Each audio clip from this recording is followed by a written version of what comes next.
സുറിയാനി ഭാഷയിലല്ല, അരമായ ഭാഷയിലാണ് ഈശോ സംസാരിച്ചത് എന്ന് വാചാലനാകുന്ന ലേഖനകർത്താവ് ക്രൈസ്തവ ലോകത്തിൽ വികസിത രൂപം പ്രാപിച്ച അരമായയാണ് സുറിയാനി എന്ന് അംഗീകരിക്കാൻ തയ്യാറാണോ? ഈശോയുടെ കാലഘട്ടത്തിന് ശേഷം ലോകമെങ്കും സഭകൾ വളർച്ച പ്രാപിച്ചു. ആ വളർച്ചയുടെ ഭാഗമെന്നോണം ഭാഷകളും വളരുകയായിരുന്നു. ഇപ്രകാരം ദൈവിക വെളിപ്പാടുമായി ബന്ധപ്പെട്ട ഒട്ടേറെ സാഹിത്യ സൃഷ്ടികൾ സുറിയാനി ഭാഷയിൽ രൂപപ്പെട്ടു. ഇന്ന് ലോകപ്രസിദ്ധമായ ഓക്സ്ഫോർഡ് മുതലായ സർവകലാശാലകളിൽ ഇപ്രകാരമുള്ള സാഹിത്യ സൃഷ്ടികൾ പ്രധാനപ്പെട്ട ഗവേഷണ ഗ്രന്ഥങ്ങളായി നിലകൊള്ളുന്നു എന്നുള്ളത് ഒരു അധ്യാപകൻ കൂടിയായ ലേഖനകർത്താവ് അംഗീകരിക്കുമോ? അന്ധമായ ഭാഷാവിരോധമാണ് ഇവിടെ കാണാൻ കഴിയുന്നത്. കുരിശിൽ എഴുതപ്പെട്ട 3 ഭാഷകളായ ഹിബ്രു, ലത്തിൻ, ഗ്രീക്ക് എന്നിവയെപ്പറ്റി ലേഖനകർത്താവ് പറയുന്നുണ്ട്. ഇവ 3 ഭാഷകൾ മാത്രമല്ല എന്നും മറിച്ച് സകല ഭാഷകളെയും സംസ്കാരങ്ങളെയും ഉൾക്കൊള്ളുന്ന സാർവത്രിക അടയാളമാണ് എന്നും അദ്ദേഹം പറയുന്നുണ്ട്. വാസ്തവത്തിൽ ഇന്ന് ഈ 3 ഭാഷകളും സെമിനാറുകളിൽ പഠിപ്പിക്കുന്നുണ്ട്. എങ്കിൽ എന്തുകൊണ്ട് സുറിയാനി മാത്രം പാടില്ല എന്ന് പറയുന്നത്? ചില വ്യക്തികളുടെ ഇത്തരം സമീപനങ്ങൾ വളരെ വിചിത്രമായി തോന്നുകയാണ്. സുറിയാനിയോടുള്ള വിരോധം കൊണ്ടാവണം സുറിയാനി കുർബാന ചൊല്ലിയിരുന്ന സമയത്ത് വിശ്വാസികൾ കൊന്ത ചൊല്ലിയിരുന്നു എന്ന് ലേഖനകർത്താവ് ആരോപിക്കുന്നത്. ഇതും ചരിത്രപരമായി വിലയിരുത്തപ്പെടേണ്ടത് തന്നെയാണ്. കൊന്ത 13-ാം നൂറ്റാണ്ടിലാണ് പാശ്ചാത്യ സഭയിൽ പ്രചാരത്തിലായത്. പിന്നീട് ലത്തീൻ ഭരണകാലത്ത് 16-ാം നൂറ്റാണ്ടിന് ശേഷമാണ് കേരളത്തിലെ സഭയിലെ ഇത് പ്രാചാരത്തിൽ തന്നെ വരുന്നത്.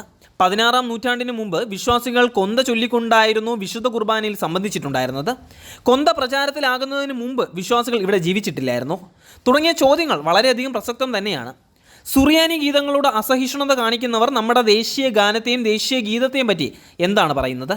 ജനഗണമനയും വന്ദേമാതരവും അർത്ഥമറിയാത്തതുകൊണ്ട് പാടുന്നില്ല എന്ന് പറഞ്ഞ് മാറി നിൽക്കുന്ന ആരെയും ഇന്ന് വരെ കണ്ടിട്ടില്ല. മറിച്ച് ആ ഗീതങ്ങൾ ഓരോ ഇന്ത്യക്കാരൻ്റെയും ഹൃദയത്തിൽ ദേശഭക്തി ഉണർത്തുകയാണ് ചെയ്യുന്നത്. അങ്ങനെയാണ് എന്നുണ്ടെങ്കിൽ തങ്ങളുടെ ആരാധനാ പൈതൃകത്തെയും വിശ്വാസ വഴികളെയും കൂടുതൽ ആഴത്തിൽ മനസ്സിലാക്കാൻ എന്തുകൊണ്ട് സുറിയാനി ഗീതങ്ങളെ ഉപയോഗപ്പെടുത്താൻ സാധിക്കുന്നില്ല? മറ്റ് വിദേശ ഭാഷകൾ കുട്ടികളെ പഠിപ്പിക്കാൻ ഉത്സാഹം കാണിക്കുന്നവർക്ക് എന്തുകൊണ്ട് ആരാധനാ ഭാഷയെ പഠിപ്പിക്കാൻ സാധിക്കുന്നില്ല? ഉത്തരം ഒന്നേ ഉള്ളൂ: അന്ധമായ സുറിയാനി വിരോധവും യൂട്ടിലിറ്റേറിയൻ കാഴ്ചപ്പാടും. അന്ധമായ ഭാഷാവിരോധം പ്രാദേശികവാദികളുടെ ലക്ഷണമാണ്. അവർക്കാണ് മറ്റു ഭാഷകൾ അടിച്ചേൽപ്പിക്കാനായി അനുഭവപ്പെടുന്നത്. തമിഴ്നാട്, മഹാരാഷ്ട്ര തുടങ്ങിയ സംസ്ഥാനങ്ങൾ അതിന് ഒരു ഉദാഹരണം തന്നെയാണ്. ആരാധനാ ഭാഷയെ ആദരിക്കുന്നതിനെ ലേഖനകർത്താവ് പഴയ ബാബേൽ ഗോപുരം പുനർനിർമ്മിക്കുന്നതിനോട് ഉപമിക്കുന്നത് ഏറെ ദയനീയകരം തന്നെയാണ്. സുറിയാനിയെ മാത്രമല്ല, ക്രിസ്തീയ പാരമ്പര്യത്തിലെ ലത്തീൻ, ഗ്രീക്ക് എന്നീ ആരാധനാ ഭാഷകളെയും യാഥാർത്ഥ്യബോധത്തോടെ വീക്ഷിക്കുക എന്നുള്ളത് പ്രധാനപ്പെട്ടതാണ്. ഈ ആരാധനാ ഭാഷകളോട് ചേർന്നാണ് പ്രസിദ്ധമായ പല ആലാപന രീതികളും നിലനിൽക്കുന്നത്.